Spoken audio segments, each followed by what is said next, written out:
High, welcome back to my mini blog. তো সকালবেলা দিনটি শুরু করলাম 4-5টা কারি পাতা খেয়ে। তারপর আমি এখানে আমার জন্য একটা ডিটক্স জুস বানাচ্ছিলাম, সেটাই খেয়ে নিলাম। তারপরে দেখলাম মা আমার জন্য লুচি আর ছোলার ডাল রাঁধছিল। আর লুচিগুলো দেখো সব ফুলকো ফুলকো হয়েছে। আর লুচি আর ছোলার ডাল আমার খুব ভালোই লাগে খেতে। তোমাদের কাদের কাদের ভালো লাগে অবশ্যই জানিও। তারপরে দিদির জন্য একটা পার্সেল এসেছে, যেটার মধ্যে ছিল শাড়ি, তারপরে একটা কলা খেলাম। তো অনেক দিন ধরে আমার ঝাল করে চিকেন খাওয়ার খুব ইচ্ছে হচ্ছিলো, তো সেদিনকে চিকেনটা আমি রান্না করেছিলাম।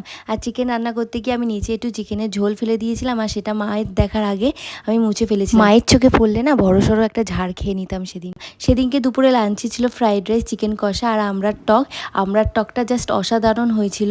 আমি তো 2 বাটি খেয়েছি। তারপর সন্ধ্যের দিকে মায়ের হাতে মেহেন্দি করে দিচ্ছিলাম, আর এই মেহেন্দিটা আমি মাত্র 15 মিনিটে কমপ্লিট করেছি।